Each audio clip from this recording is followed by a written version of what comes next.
Boguslav, and I research researchers. As a researcher, I get this incredible opportunity to advance science and knowledge, and I do not take that lightly. Taxpayers like you fund research, so we owe it to you and ourselves to ensure you can access and understand our new knowledge and findings. Welcome to the Ignorance Podcast, where we learn about current questions in research. I live by the motto, ignorance is bliss, because when you don't know something, it's an opportunity to learn. Let's welcome our guest researcher for today. Please introduce yourself by name only and your favorite thing to do outside of work. My name is Greenberg, and my favorite thing to do outside of work is to play tennis. I've been playing tennis for most of my life, and especially here in Los Angeles, we're really blessed with hundreds of days of great tennis weather. What do you like about tennis? I like that it's extremely strategic. Like, no 2 points are ever the same, and the way that you advance in the sport is not just by working on your strokes or on your footwork, but kind of understanding how you want a point to go and how you are moving your opponent and moving yourself and setting yourself up. And so I think there's a lot I've learned about strategy and about sort of thinking ahead from playing tennis over the years. And I don't dance, but it feels like dancing to me when I do it. Yeah, there's a flow to it, and you just do it, and wow, you think a lot about it. I'm impressed at how much you've really thought about how you play tennis. Yeah, and when you read great writing about great tennis players, especially Roger Federer, who was one of the greats who retired a few years ago, they are described like ballet dancers, and they're so efficient in their movement, and they can get anywhere sort of effortlessly, and that's something I aspire to. I'm not there yet. So, what questions drive you?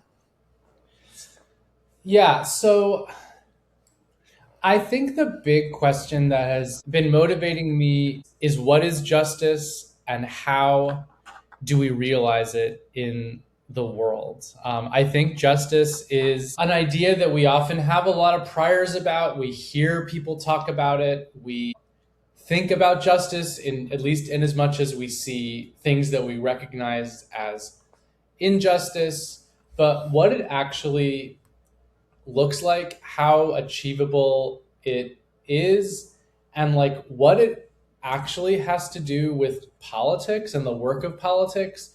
These are the questions behind the questions that have been driving me. Yeah, why does this question drive you?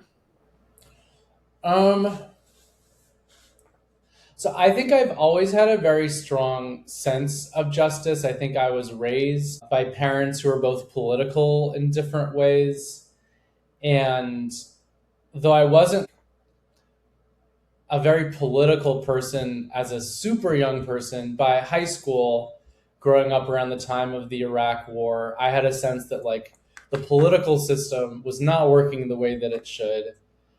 And that had to do not just with getting the right person into office, but actually with deeper principles about the way the country should be run, and also what my values were calling me to do in the world. So I think it's always been very personal for me.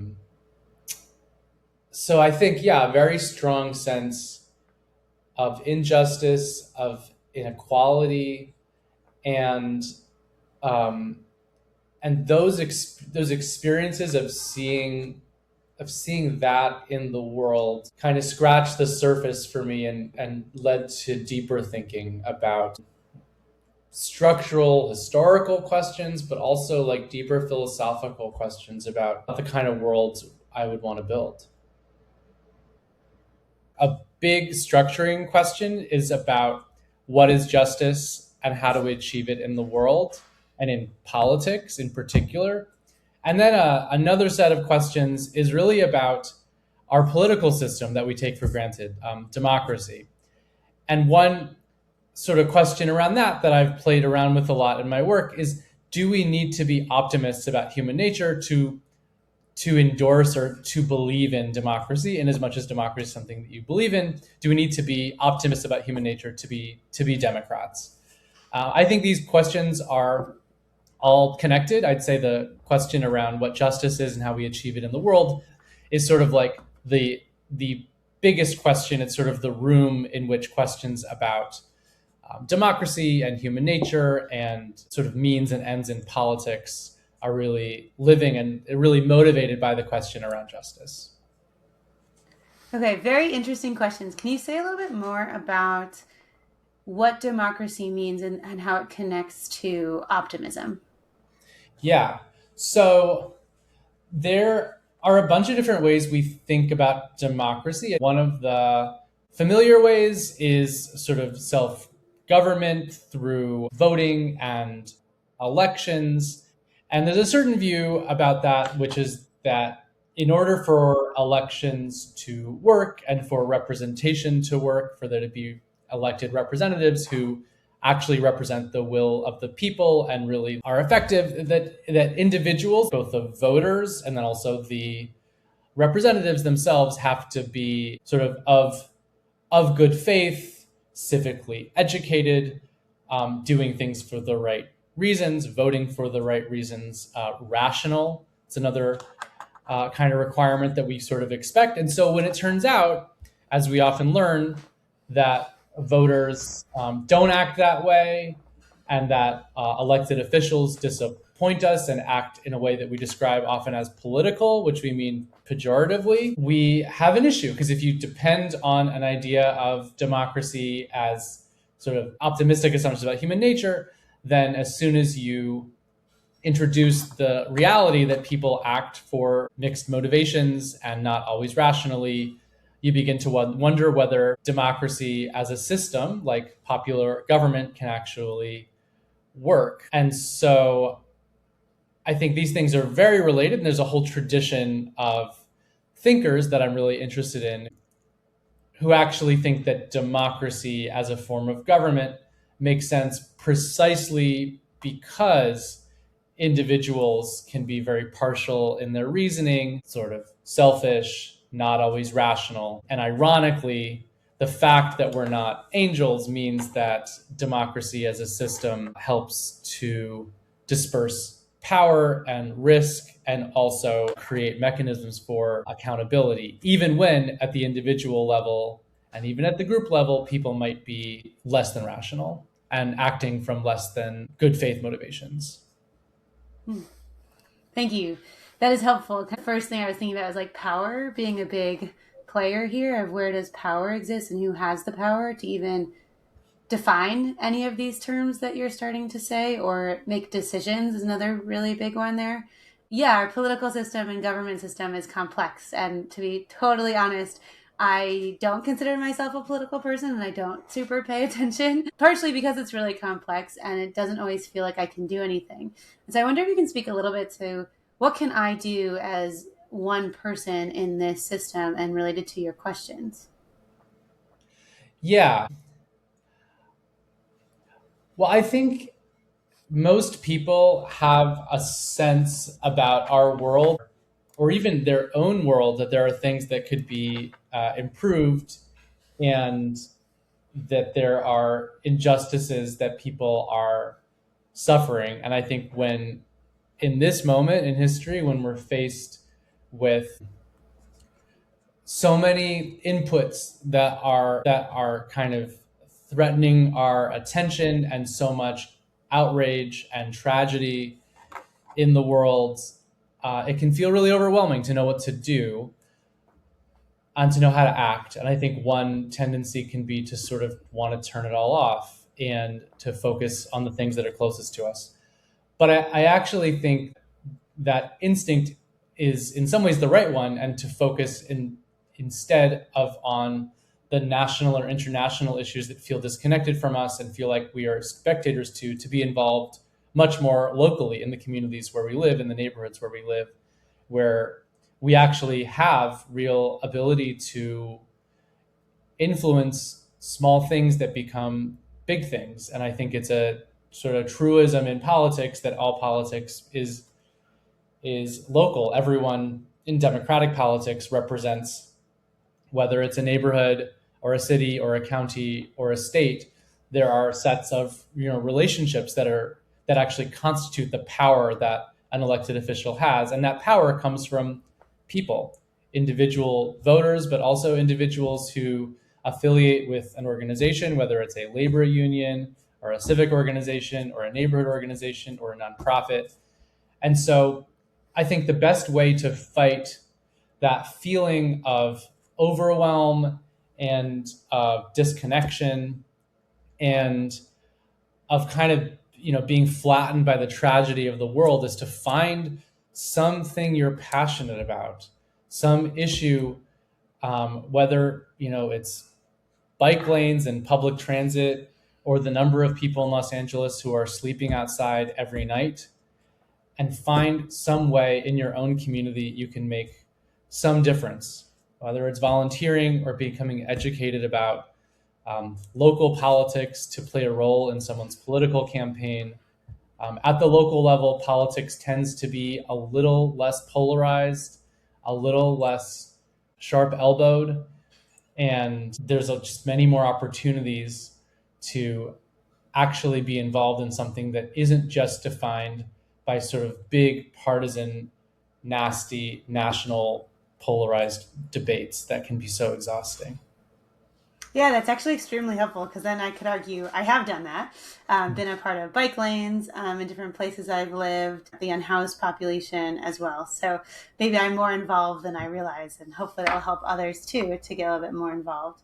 So with that, I'm curious, how do you hope to impact the world, and how have you impacted the world in general? Yeah.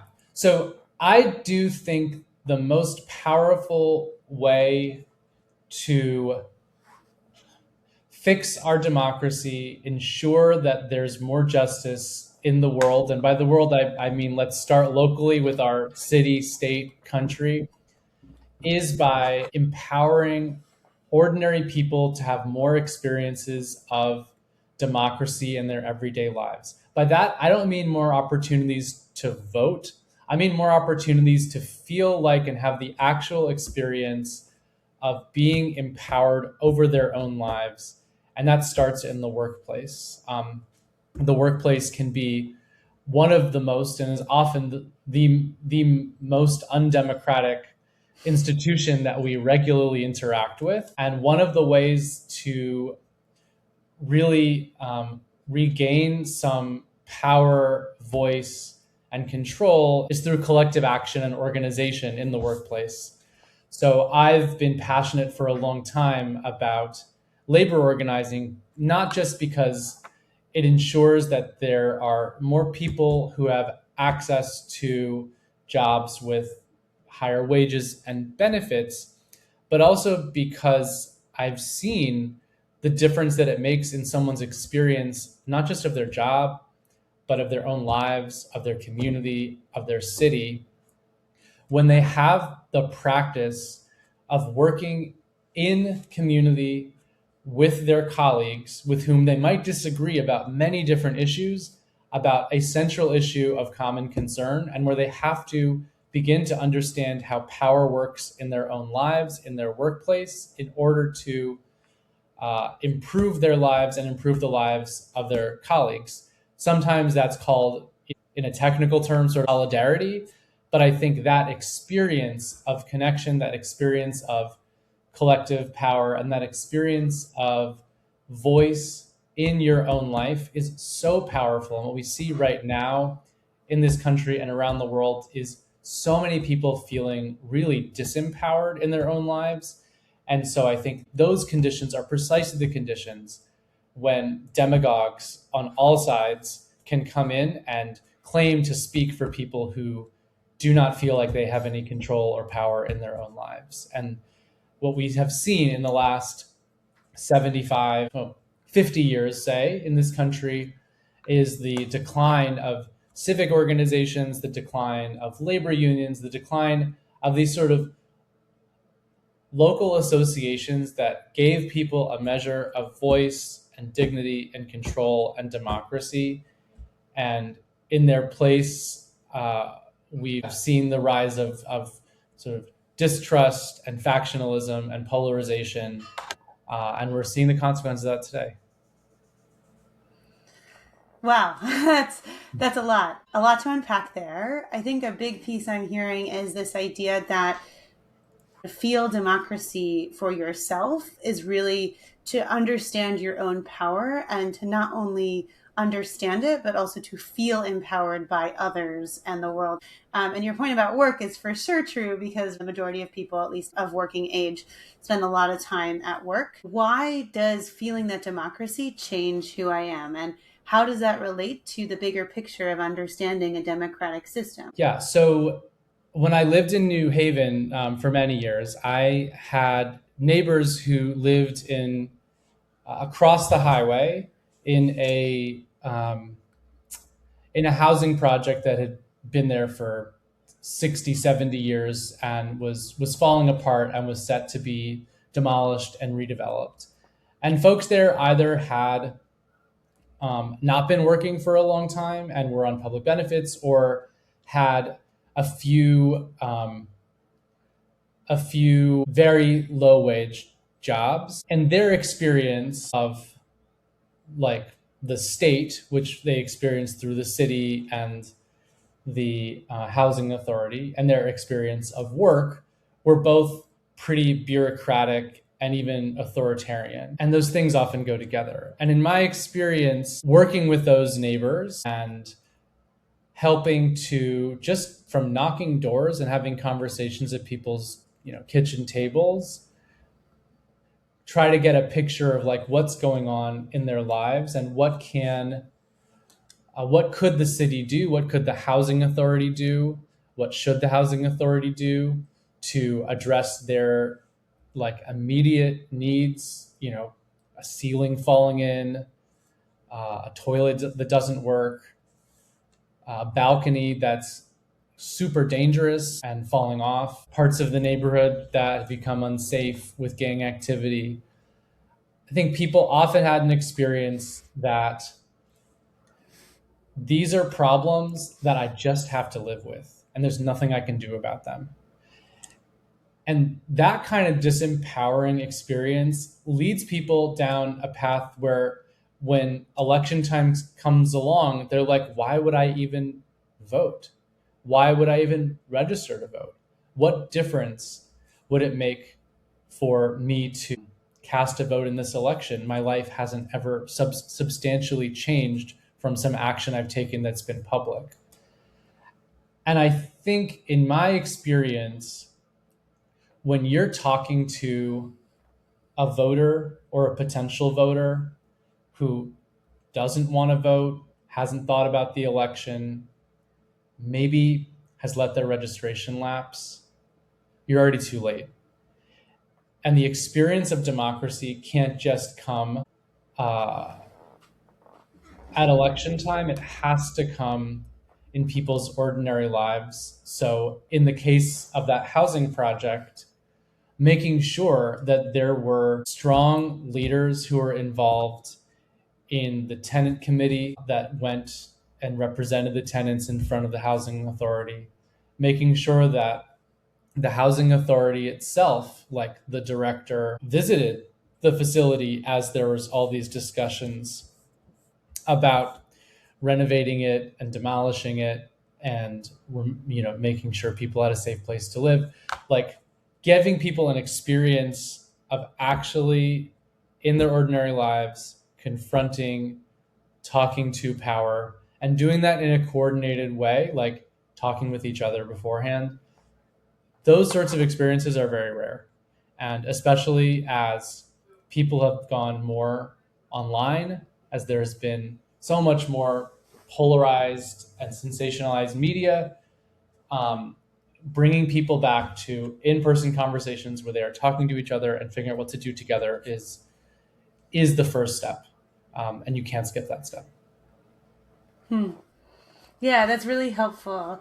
The first thing that comes to mind is really this idea of representation and thinking about, do I really feel represented by the people who are representing me, I think is a really interesting question. And I wonder, maybe in the past that's been more true when things were smaller and more local, a little bit to your point.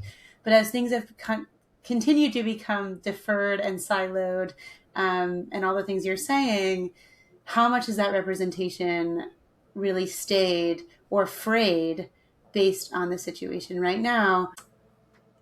Everyone says, well, you can just message your congressman. And actually, to be honest, something that I really want to do with this podcast is message congressmen, because that's who really funds research, right? Taxpayers go to Congress and Congress decides how much money goes to it.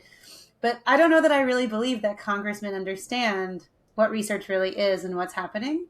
And on some level, it's like, oh, well, you can just email them. It's all good. And I've technically talked to them a little bit through my organization and work. But I don't know that it feels like I'm making any difference, right? It doesn't feel worth it, to your point. And I think we get to this apathy stage of, whatever, like it just doesn't matter. What would change? And so we end up fighting, right? There's other things that we end up going to because of it. And so I guess I would love for you to speak a little bit about like representation and how that system works within kind of the questions you're thinking about and the experiences that you've had. Yeah. It's interesting. So in the history of democracy, representation has been a relative latecomer. There were debates in 17th, 18th century that to us would seem really strange about how democratic representation actually is. There was a concern in like the 18th century that representation, that is representative democracy, would be biased in favor of people who were more educated, charismatic, better resourced. And so the contrast at that point wasn't sort of democracy or not democracy, but when people were thinking about it, it was representation or lottery, which went back to the way that sort of republics ran in the Italian city-states and also Greece to an extent, ancient Greece. So I think representation is a really complicated idea that we take for granted. I think we have a lot of expectations of representatives. On the one hand, to sort of be a mirror to the people and the constituencies that the representative represents, and with a community, which is a term that people often use to describe, especially at the local level. And then also an idea that the representative has some agency, like to make judgments and to make decisions about what direction to go. At every level, I think one challenge in a complex democracy is that even at the city level, county, state, to say nothing of Congress and the president, there are so many issues and so many areas that an elected representative has to weigh in on. Most of them we don't know about and don't care about. There are some that sort of surface because they become like politically charged or feel extremely important to a particular community or set of interests. But when it comes to deciding how good a representative is, I don't think we often look to the model of, well, they actually mirroring exactly who the people are and what we want. I think we're much more concerned about their judgment. Our political system in this country, at least, wasn't designed with political parties in mind. And those have come to play, obviously, a major role in structuring how we even think about politics, and political parties that now increasingly map onto like pretty distinct ideologies that themselves are kind of random. Like, why is it that there's one party that cares a lot about government intervention when it comes to the economy and to, say, gun policy, but resists government intervention when it comes to women's health care? And why is there another party that cares a lot about, say, government funding of the armed forces and of police, but is much more laissez-faire when it comes to thinking about government regulation. That's also a snapshot of the economy. That's also a snapshot of parties that existed more like 15 years ago than now. But it's just to say, like, those sort of random assortment of ideological positions that get put into these boxes really structure what it is that we expect representatives to do, because we're not just in general electing representatives because of some personal qualities we think they have or because we know them, but because of the letter next to their name. So there's a whole bunch of things that we think about when we're assessing what a representative is doing when they're in office. Yeah, it's really fascinating. To your point about the letter next to the name, when it comes to election time, if you don't really know what's going on, there's all these flyers that say, here's a cheat sheet if you're a Democrat or if you're a Republican or whatever else. And I go back and forth on whether I enjoy looking at those things. Like, I find it very helpful, but also, to your point, it does feel kind of random of who falls on what side. And I don't actually agree with everything that one side specifically says. And I don't like that we're put in these boxes. I kind of wish we could vote a little bit more specifically on different issues than on the specific people who represent any of the judgments that are going to happen with these issues. To your point about lottery systems that used to happen, my understanding, just kind of from a podcast a long time ago, is that it used to be that they would just pull a name out of a hat from the community to lead the community, and that politics itself used to not actually be a career path. People didn't really want to serve. And interestingly, the podcast I was listening to specifically was about how one of the first females to be in a political system was from that lottery. And actually, she did really well because of some of the motherly qualities that women tend to have in terms of leading and organizing compared to some of the male qualities kind of classically. And this idea that people want to be politicians is actually quite recent. In general. And so sometimes I go back and forth on whether or not I would love to go back to that lottery system, that if it is random and if it's really term limited, how does that change the system that we're in and the goals that we really have at large? So with all of that, I'm curious, kind of in experiencing this and studying this, what has been your most surprising result?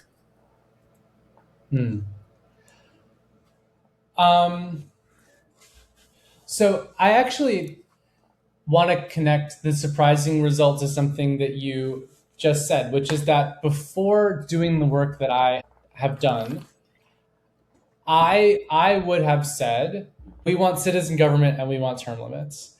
And I think the reason why I would have said that is because citizen government and term limits seem like they are really good solutions to the problem of concentrated power. Because I think often when we talk about democracy, we really are talking about power. We're talking about power is going to exist no matter what, especially in a complex democracy and a complex government. And the question is, how is it going to be distributed and who is going to have it? And so it seems like on its face that term limits and citizen government are really good ways to make sure that ordinary people who are not career politicians are the ones who have decision-making power. What I have learned in my time studying and doing politics is that there are real trade-offs there. That when you have a citizen government, so say a part-time legislature, as some states like Connecticut or Arizona have, the people who tend to be involved in politics are people who can afford to, people who have other careers or who are later in life, and not necessarily people who are lower income. Now, that's also the case sometimes with career politicians as well, when it's more typical that higher income people end up in the position. But having citizen government does not ensure that there's more access.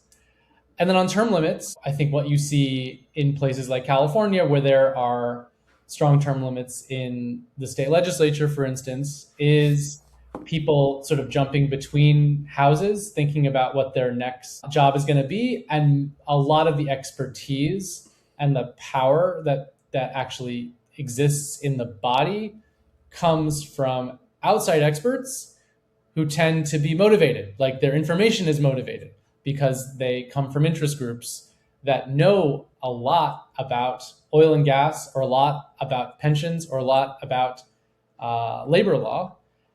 And when you are only able to serve for 5-10 years, you're going to rely heavily on staff who are going to rely heavily on outside experts. So to get into the toughness of it, I would say when it comes to ensuring that there's more distribution of power, some of these good government reforms that intuitively make sense to us come with trade-offs. And what I saw, for instance, in the state legislature in Connecticut was that the sort of dean of the Connecticut State Senate, who's been in office for 45 years and is a part-time legislator, is otherwise an attorney, knew more about Connecticut politics and more about policy in the state than anyone else in the state. And obviously there are trade-offs there too, because that's a lot of power and knowledge and expertise in one person. But I guess I had an advisor who once famously said, you can't get the politics out of politics. There's no getting politics and power out of politics and power. And the question is what mechanisms you're going to use to ensure that there's a more fair distribution of power and access to power in our system.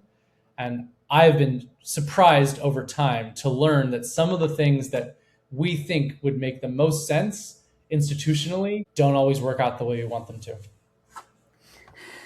The understatement of the century, right? That we can't actually predict the future. Yeah, that's great. I definitely am rethinking what I just said. And I guess what this also makes me think about at large is this idea of continuity, right? That when we have these term limits, the government changes, and a lot of times it can change, especially at high levels, it can change intensely if there's some political issue that people are arguing over and people are frustrated.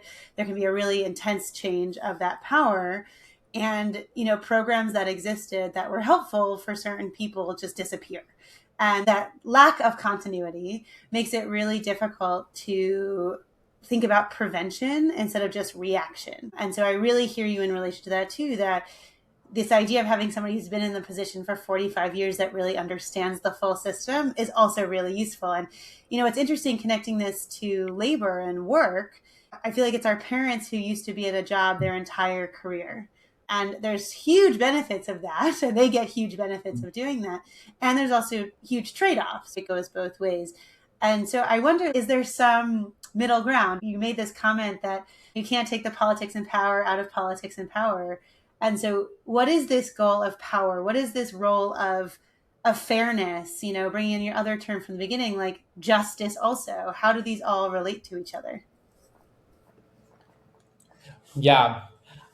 In my experience, I don't think it's actually about getting the right people in office, though that can play an important role. But getting the right people in office happens when, or building a political system that works happens when there is a rich and diverse ecosystem in civil society of organizations that are actually empowered, getting people on the ground doing work in their own communities. And I mentioned this earlier, one of the tragedies in this country of the last 40 plus years is the decline of civic associations, the decline of labor unions, the decline of opportunities for ordinary people to exercise political or civic power in any way in their own lives, in person, in real life, and feel like they belong to something that's not just their family and not just their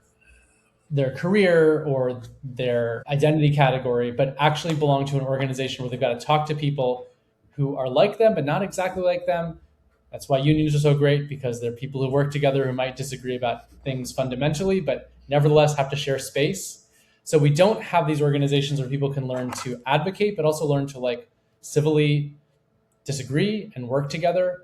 And so I think until we get an ecosystem like that back, we're going to be faced with a lot of these challenges that we see today in our politics. And the political systems that we have really just reflect the constellation of power and organization outside of them, which is why you have a Republican like Richard Nixon creating the EPA, or you have a Republican like Dwight D. Eisenhower saying, that he would never and could never touch unions or Social Security, or why you have in the 1990s a Democrat like Bill Clinton who reverses course on historic sort of pro-labor democratic priorities to move towards a free trade agenda that ends up having real consequences for labor unions and for American workers in general.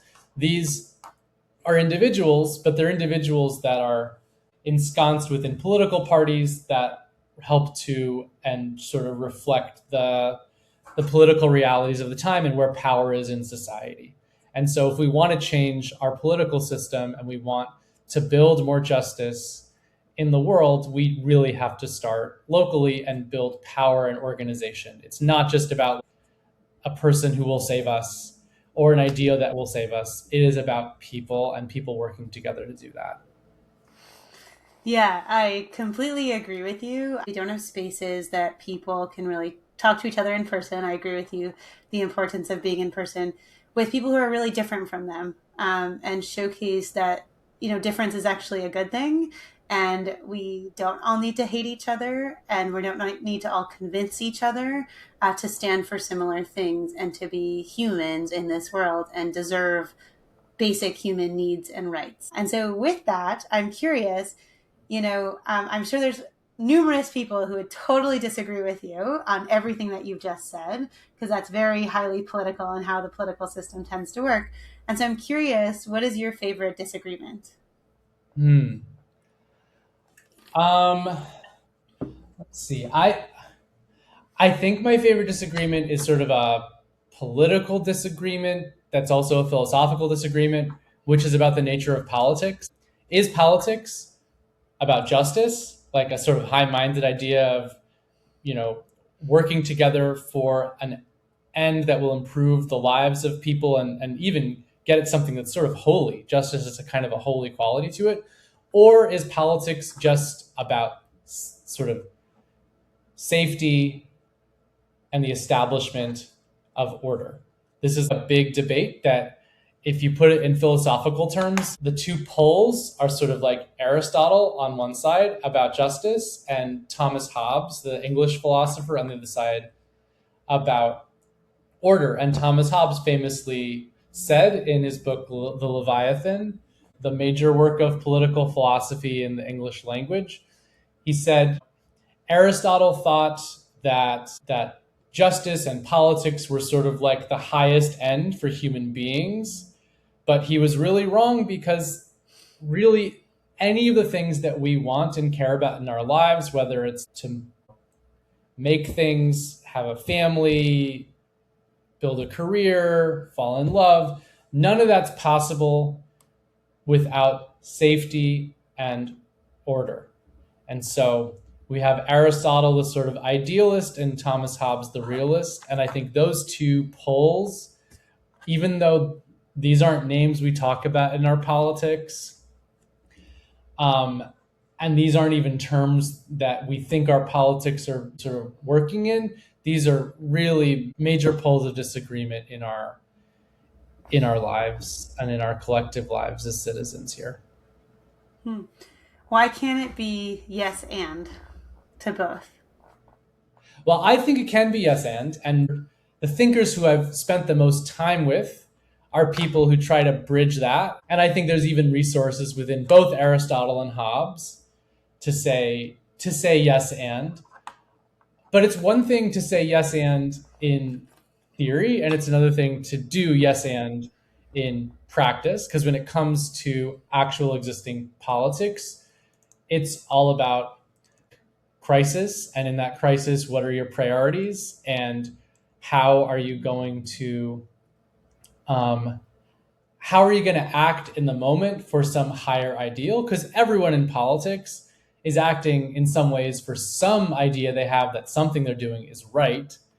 And I think we can lose sight exactly what those things are. But sure, in theory, there's some nice, interesting ways to thread the needle. But in practice, there often is a conflict between our highest ideals of what we should do in a moment and what the establishment of and maintenance of order would require. Yeah, and I think this gets back to this question of prevention and reaction, and how do we react in certain situations where you don't know about something. And I guess I'm just curious, thinking about this disagreement that you're saying and adding that layer of prevention versus reaction, like, does that mean we really tend towards reaction? And maybe that's what we've been talking about, is that we really exist in this reactionary world. And I'm curious if you have thoughts on, does justice mean prevention? How does prevention play into this too? Where I definitely feel like I hear that as the gold standard. If we can plan, if we can prevent, that's always better. But it actually feels really hard to know if we've done that either way. Yeah, I think we are always reacting in the world, especially once we're in the professional world. And I think, in terms of what you were saying, a few things. One, about this distinction in the nonprofit sector, which you might have heard, between sort of program and admin.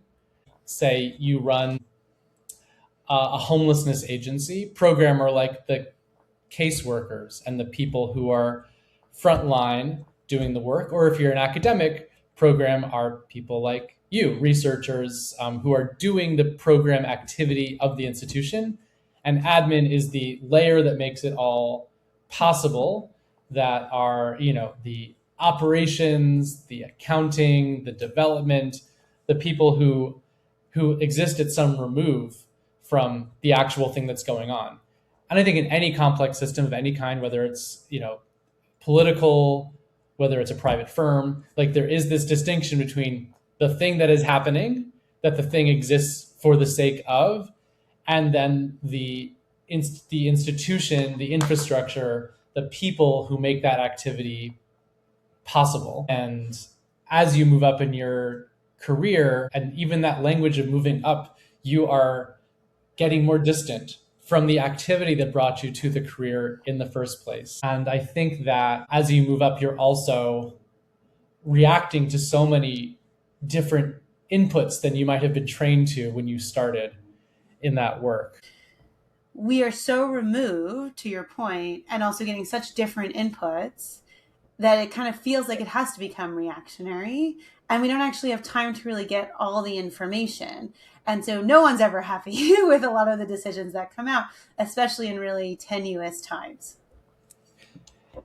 Yeah, that's right. And that also connects to something you were saying earlier. In a complex system like this, in a complex democracy, we use what political scientists call heuristics, like shortcuts to make decisions. So a voter guide, like you were describing earlier, is a great example. It's very formal, like an organization that you trust, that you think holds your values, will interview candidates and say, this is a candidate you should support, you should not support. That's a formal way.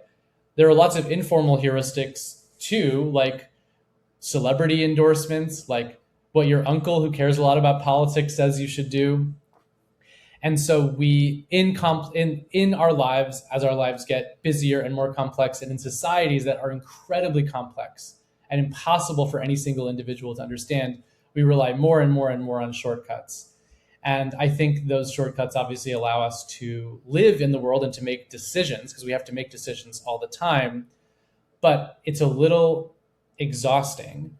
And one of the things that I love about academia, especially in the fields that I was in, is that when you're reading an old text, like an ancient text, like a text written in a time that you can't even imagine, in a time when the context was so different and the priors people had were so different, and you're trying to understand it with a group of people who also understand it, you have to slow down.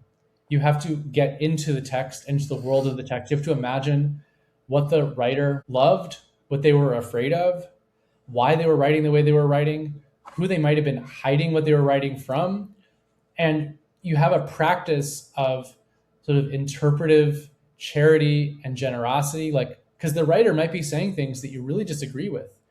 They might be saying things that you find really offensive, but you have to slow down, and you have to not rely on the shortcuts that you do in your ordinary life, not be exclusively reactive, but actually open your heart a little bit to the idea that the thing this person is writing 2,000 years ago or 500 years ago could have something to teach us. And I think we are not practiced enough in that kind of generosity in our ordinary lives, and the onlineness of our lives these days and the reactivity of our lives these days is not helping that at all. Yeah, I completely agree. My New Year's resolution is to slow down. And I think one really nice thing about research and why I am still in it is it is an opportunity to slow down. Now, do I always have the time I want? Not necessarily, but I'm constantly getting to think about new ideas. I'm constantly getting to read older ideas or newer ideas and really trying to synthesize that all together. And I think we do need to flex that muscle much more in our day to day to really think about this. It's like when these threats feel like they're coming at us, we get even more reactionary and we can't be preventative. We can't think in a bigger way. We can't slow down to what's actually happening. We get in our stress response of fight or flight. And I guess, bringing this kind of back to this question of justice, where does this fit with justice? Right? Is slowing down necessary for justice to really occur? Oh, I love that question. And I think research broadly construed, by which we might mean like reading a text, doing an experiment, going to the archives, like sitting in a seminar. These are activities that we've really cordoned off from the world and we think of as very expensive, very time bound. You do these things in college if you're lucky, and you stop doing them, and they're the kinds of things that most people are not expected, should not be expected to do. And I think that is a true statement about the accessibility of deep research and liberal arts education. And I think it is a tragedy. And I think it is a matter of justice. Like, poverty is exhausting. Grinding poverty kills the imagination. And giving people more time and space and access to thinking slowly and thinking collaboratively and disagreeing civilly, not about like contemporary politics, but about a great novel. Like, this is something that everyone should have access to, and our world would be a much better place. And I actually think like the academy doesn't always do a good job at this. I'm saying we need to, maybe rebuild the academy too, and make it, in doing so, much more accessible and its tools much more accessible, because everyone, no matter their formal education, has the ability to think and deliberate and dig into an issue and dig into a question. But right now, we have a society that is not organized to prioritize that. I know what I'm describing sounds like the kind of world that Aristotle was dreaming of, but he was dreaming about it for a relatively small number of people. And I think that actually what democracy would look like is a world where it is possible for everyone who wants to engage in deliberative work about the subject they care about, that they can afford to do that they have the time and the space to do that. And that's where sort of democracy and justice, where their nexus really sits, is making sure that people have the resources they need. And time is a resource as much as money, to be able to pursue the passions that they don't even know they have yet because they haven't had the time. Yeah, I completely agree with you. And to your point, I don't think the academy does this well. I still feel huge pressures on my time. Getting to your point about administrative versus program, my job exactly is actually explicitly in both, which I generally love, that I both get to sit in an operational space and in a research space to get to think deeply about that operation, because it really helps with each other. And so this whole time you've been talking about the research that you've been doing and the experiences that you've had. And so I'm curious, what do you think are the benefits of academia, and what do you think are the benefits of not being in academia? What do you miss about academia, I guess, and why did you leave academia? Yeah. I miss exactly what I was just describing. I would describe it technically as like a language community, because within each academic field and subfield, there is a community that you join where you don't have to explain what you mean all the time. You can instead go a little deeper because you know each other. I miss that. I miss the space for genuine discovery and insight and, oh, that's weird. I had never thought about that in quite that way. Those aha moments that you can get either reading a text or more commonly talking about a text or in a workshop. I certainly miss teaching, where I think you can have even more of those moments without even realizing they were going to come. I remember doing, course prep and thinking a conversation might go some direction and it goes completely different one, surprises me. And I think I learn more than the students who may be encountering the text for the first time, me for the 10th time, but I'm finding something new in it. So I really miss that.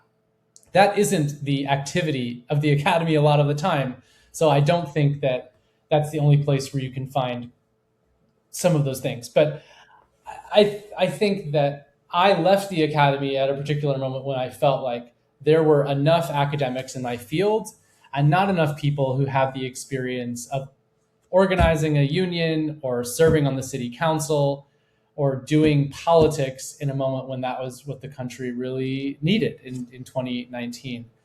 And I think that what I didn't understand at the time that I was in academia was that there is so much to learn about the world outside of reading old texts and thinking about ideas at a high level. There is so much operationally that you can learn. I think about knowledge and the world as sort of the way I guess geologists think about coring in Antarctica. Like, if you core deep enough, everything is fascinating. Even things that bore you for the first 12 inches you're down, you will find something in there that brings up something that you never realized you understood. So in the world, you both understand like the piping of the world better, but then also I think you can see the impact of your work in a much more direct way and feel that impact immediately, and also learn to talk to a broader language community, because in the academy you do get used to your language and professional community. And once you're outside of it, you sure join a different language community, but it tends to be a bigger audience and you have to talk to people who have very different life experiences from you. Yeah, it's important to have both. I've really generally been in the academy, and because I really sit on this meta space, I research researchers, but I really nicely sit at a nexus where I get to actually impact the researches that is happening. It was really important to me that I saw my impact. So to your point exactly, I really agree with you that getting to see your impact, getting to feel impactful in the world and making a difference in the world, for me also is a huge driver of what I do and what I choose to do. So I guess thank you for leaving the academy to help real people on the ground do things and to have a real impact. So just to be specific about impact, when I finished my dissertation, I would say 12 to 15 people read it. If I had published it as a book, maybe it'd be 200 at the high end. Within a year of finishing, I was running a field operation for a presidential campaign and senatorial campaign in Arizona that knocked 4.5 million doors in 6 months. And that was successful in 2020. And so the scale of impact, it's not even comparable. The feeling of sort of the immediate results of my work is just on totally different scales. And there are, again, trade-offs with both, but there really is a lot of gratification in knowing that you're waking up every day to do something that is going to make a difference in the lives of some people in the world, even people you'll never meet. Yeah, and we really need both, right? We really need both of these things to happen. We need the people who are diving deep into a question and taking that time, and we need the people who are really ensuring that those insights are put on the ground and used for what we're doing. And I don't think they can always be the same person. So two last questions. If you could do anything, not limited by any factors in your space, what would you be doing? What is your vision for the world?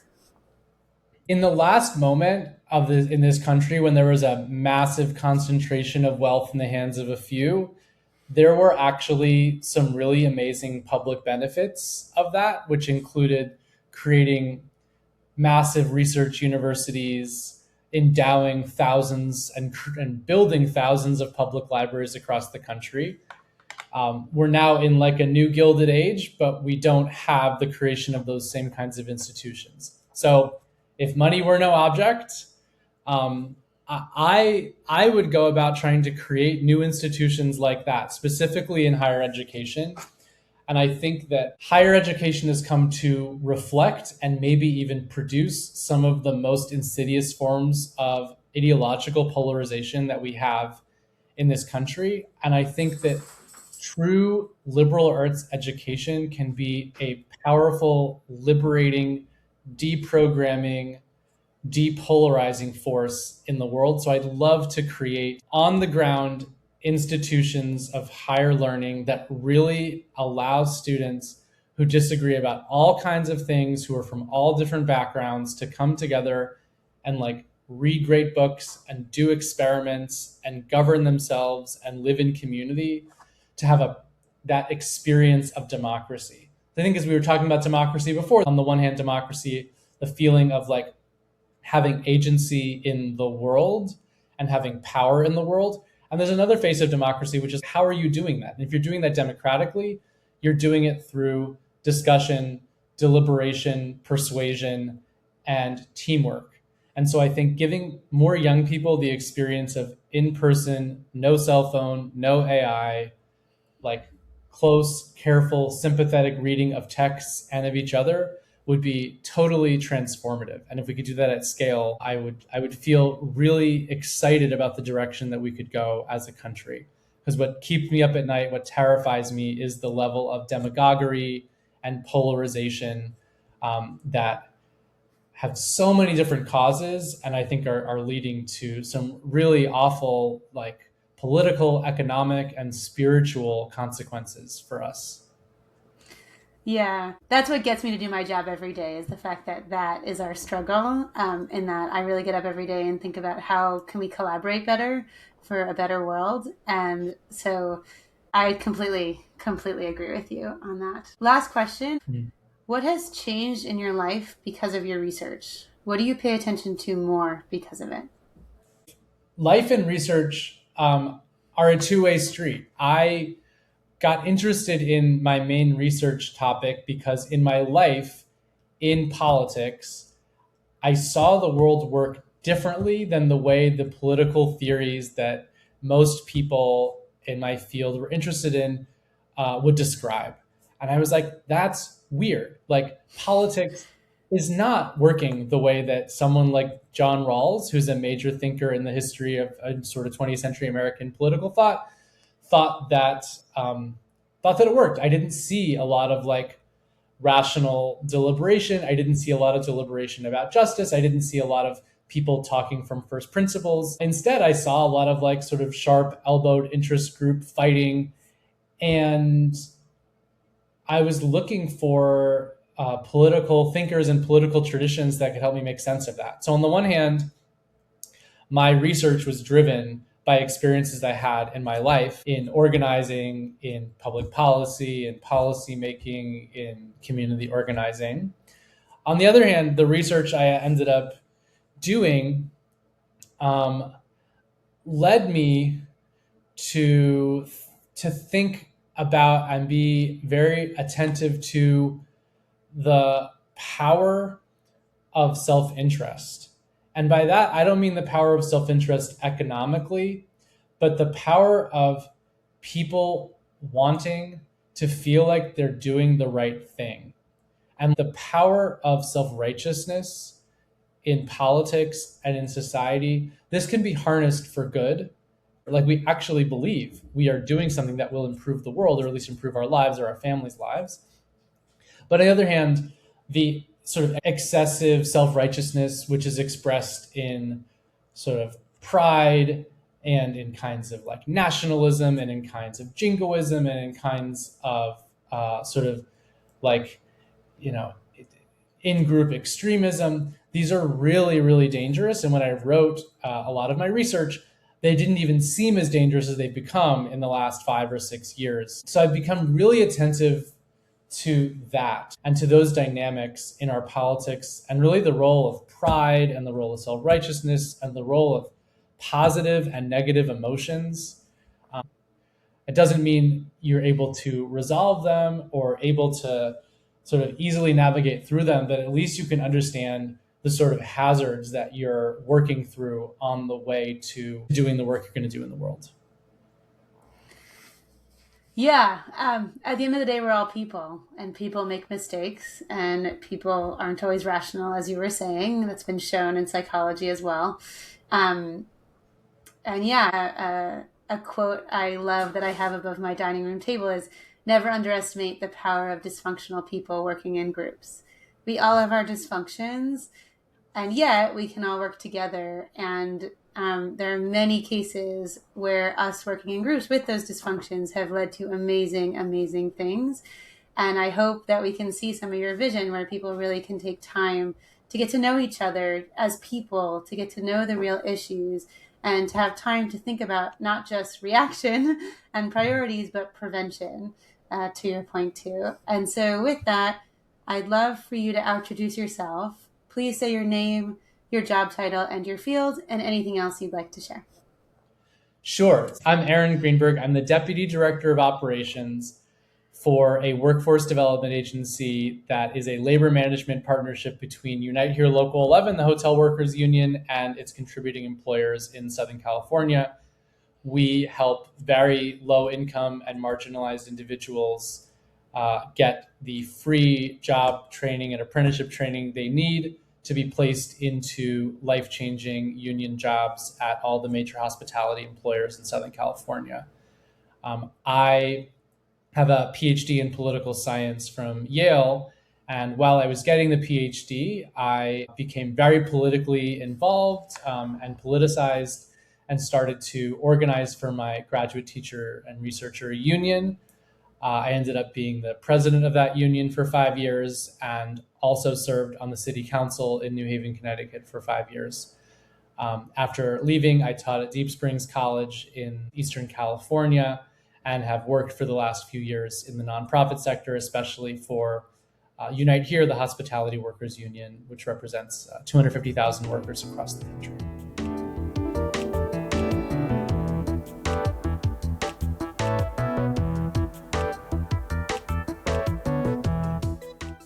My biggest takeaway is the importance of feeling democracy in our daily lives through feeling empowered. I feel very lucky to generally feel empowered in life and work. What power do you have? What power can you give to somebody else?